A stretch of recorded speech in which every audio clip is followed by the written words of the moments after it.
राज्यभरात सध्या शेतकरी कर्जमाफी प्रक्रिया सुरू झाली आहे। आपल्याला हे देखील माहिती आहे की याबाबत परदेशी समितीचा अहवाल देखील मुख्यमंत्र्यांना सादर झाला आहे आणि आता हा अहवाल जेव्हा मंत्रिमंडळ बैठकीत मांडला जाईल तेव्हा मंत्रिमंडळ बैठकीत हा अहवाल मांडल्यानंतर यास मान्यता देऊन कर्जमाफी संदर्भातील जी-आर येणार आहे आणि हा जी-आर आल्यानंतर कर्जमाफी कशा पद्धतीने राबवली जाणार, यामध्ये काय अटी असणार, काय निकष असणार, कोणते शेतकरी पात्र होऊन कोणते शेतकरी अपात्र होणार, सर्व सविस्तर माहिती आपल्याला समजणार आहे। परंतु यामध्येच आता आपले राजू शेट्टी जे की स्वाभिमानी शेतकरी संघटनेचे अध्यक्ष आहेत किंवा माजी खासदार आहेत, त्यांच्या वतीने एक महत्त्वाची अपडेट देण्यात आली आहे आणि त्यांच्या म्हणण्यानुसार कर्जमाफी 2025 मध्ये जी आता 2026 ला कर्जमाफी होणार आहे यामध्ये आम्हाला 7-12 कोराच पाहिजे आणि याबाबतच आम्हाला मुख्यमंत्र्यांनी आश्वासन दिले होते।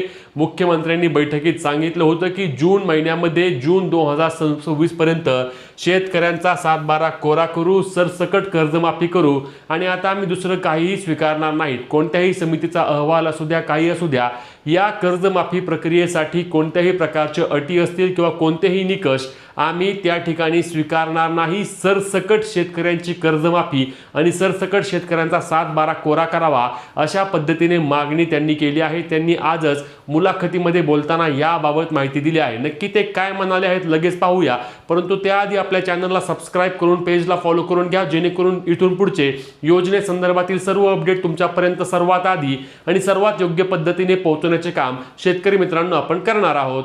मुख्यमंत्र्यांनी 30 जूनच्या आत जे काही कर्जमाफी करायची आहे ते करू अशा प्रकारचं बैठक आमची झालेली, त्या बैठकीत सांगितलेलं होतं, त्यांनी घोषणा केलेली होती। त्या 30 जूनची वाट बघतोय। त्यांनी कबूल केल्याप्रमाणे 7-12 कोराच केला पाहिजे, बाकीचे पर्याय आम्ही स्वीकारणार नाही। परदेशी अहवाल आणा नाहीतर आंतरदेशीय अहवाल आणा, आम्हाला काही देणं घेणं नाही, पण मुख्यमंत्र्यांनी निवडणुकीमध्ये कबूल केल्याप्रमाणे शेतकऱ्याचा 7-12 कोरा केलाच पाहिजे, त्याच्यामध्ये कुठलाही पर्याय आम्ही स्वीकारणार नाही। तर मित्रांनो, राजू शेट्टी यांच्या म्हणण्यानुसार शेतकरी कर्जमाफी ही सरसकट व्हायलाच हवी। खरं तर राज्यातील सर्व शेतकऱ्यांची तीच महत्त्वाची मागणी आहे, परंतु लक्षात घ्या, ज्या मार्चमध्ये ज्या बजेट दिवशी आपल्या कर्जमाफीबाबत घोषणा करण्यात आली त्याच दिवशी या कर्जमाफीमध्ये 2 लाख रुपयापर्यंतची कर्जमाफी असणार आहे। त्यामध्ये 30 सप्टेंबर 2025 पर्यंत जे शेतकरी थकबाकीमध्ये आहेत त्यांचीच कर्जमाफी होणार आहे आणि यातही अजूनही अटी आणि निकष येणार असल्याची माहिती देण्यात आली आहे। कारण लक्षात घ्या, सध्या आपली जी परदेशी समिती होती त्या परदेशी समितीने सरकारकडे अहवाल सादर केला आहे। या अहवालामध्ये त्यांच्या वतीने विविध प्रकारच्या अटी असल्याची माहिती मिळत आहे आणि या अटींवर, या निकषांवर आता सरकारच्या वतीने चर्चा केली जाणार आहे आणि या अटी, या निकषांमध्ये कोणते निकष योग्य पद्धतीने बसवायचे आणि त्या संदर्भातील जी-आर काढायचा, या संदर्भात चर्चा सुरू असून येणाऱ्या काही दिवसांमध्येच आपल्याला शेतकरी कर्जमाफीबाबतची सर्वात मोठी अपडेट, कारण जी-आर येणार आहे आणि हा जी-आर आल्यानंतर कोणते शेतकरी पात्र, कोणते शेतकरी अपात्र याबाबतची माहिती मिळणार आहे। लक्षात घ्या, 2017 साली देखील अशाच पद्धतीने कर्जमाफीची प्रक्रिया करण्यात आली होती, तेव्हा देखील यामध्ये अटी आणि निकष टाकण्यात आले होते आणि जवळपास 6.5 लाख शेतकरी असे होते की ज्यांच्यावर या कर्जमाफीमधून अपात्रतेची वेळ आली होती आणि ते अपात्र झाले होते।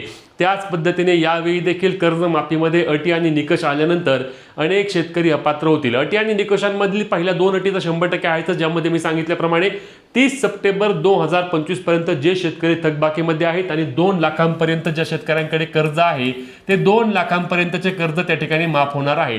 आता वरील रक्कम शेतकऱ्यांनी भरल्यानंतर त्याला या 2 लाख रुपयापर्यंतची माफी मिळणार का नाही याबाबत देखील स्पष्टता अजून आली नाही। त्यासोबतच महसूल मंत्री चंद्रशेखर बावनकुळे यांच्या वतीने स्पष्ट करण्यात आले आहे की धनदांडग्या शेतकऱ्यांना, बंगला असणाऱ्या, गाड्या असणाऱ्या शेतकऱ्यांना आम्ही कर्जमाफी देणार नाही।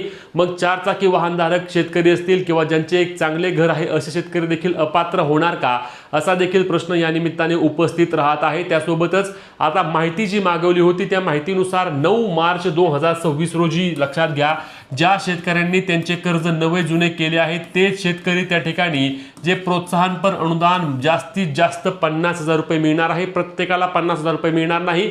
जर तुमच्यावर 30,000 रुपये कर्ज असेल तर तुम्हाला प्रोत्साहनपर अनुदान हे 30,000 रुपयेच मिळतं, त्यापेक्षा जास्त मिळत नाही।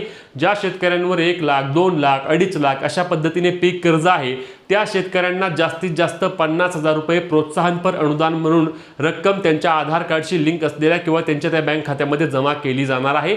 अशा पद्धतीने ही कर्जमाफी प्रक्रियेची अंमलबजावणी येत्या काही दिवसांमध्ये होईल आणि जून महिन्यापर्यंत जून 2026 पर्यंत शेतकऱ्यांचे कर्जमाफी होईल अशीच अपेक्षा आपल्याला देखील आहे आणि अशाच पद्धतीची मागणी देखील आहे। यातील महत्त्वाचा मुद्दा म्हणजे यामध्ये आता जो अहवाल सादर केला आहे त्या अहवालामध्ये विविध प्रकारच्या अजूनही अनेक अटी असल्याची माहिती मिळत आहे, ज्यामध्ये ज्या शेतकऱ्यांनी पूर्वी कर्जमाफीचा लाभ घेतला होता त्यांना देखील आता कर्जमाफी मिळणार का नाही असा देखील प्रश्न आहे। आणि असे विविध प्रकारचे अटी किंवा विविध प्रकारच्या निकषांची जर अंमलबजावणी केली आहे आणि निकषांची अंमलबजावणी करून कर्जमाफीची प्रक्रिया जर राबवली तर यामधून अनेक शेतकरी अपात्र होतील, जे आशा लावून बसले आहेत। अनेक शेतकऱ्यांना वाटत आहे की आता आमची कर्जमाफी होईल, परंतु अटी आणि निकष आणल्यास अनेक शेतकरी अपात्र होतील। याबाबत आता जे शेतकरी संघटनेचे नेते आहेत किंवा जे आंदोलक आहेत ते देखील या मागण्या सर्व स्वीकारणार का, किंवा जेव्हा GR येईल त्या GR मध्ये ज्या काही अटी निकष येतील त्या अटी व निकषांवर त्यांचे काय मत येणार आहे हे देखील आपल्याला पाहावे लागणार आहे। आणि त्यानंतरच या कर्जमाफीसाठी परत विलंब होतो का काय असा देखील प्रश्न या निमित्ताने उपस्थित राहू शकतो। परंतु तूर्तास कर्जमाफीबाबतचे सर्वात महत्त्वाचे अपडेट हेच असणार आहेत की कर्जमाफीबाबतचा अहवाल सादर झाला असून या अहवालावर आता अभ्यास करून मंत्रिमंडळ बैठकीच्या समोर हा अहवाल मांडला जाणार आहे। त्याची मान्यता मिळाल्यानंतर लगेचच GR येऊन या कर्जमाफी योजनेसाठीची प्रक्रिया सुरू होणार आहे। म्हणूनच शेतकरी मित्रांनो, अजूनही फार्मर ID काढलं नसेल तर फार्मर ID काढून घ्या। फार्मर ID आवश्यक असणार आहे, तरच तुम्हाला कर्जमाफीचा देखील लाभ मिळणार आहे।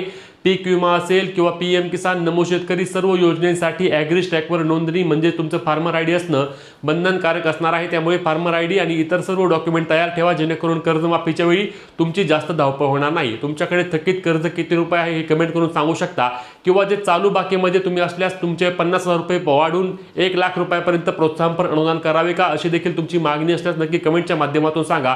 योजनेच्या संदर्भातील तुमचे सर्व प्रश्न सर्व शंका कमेंटमध्ये विचारायला विसरू नका।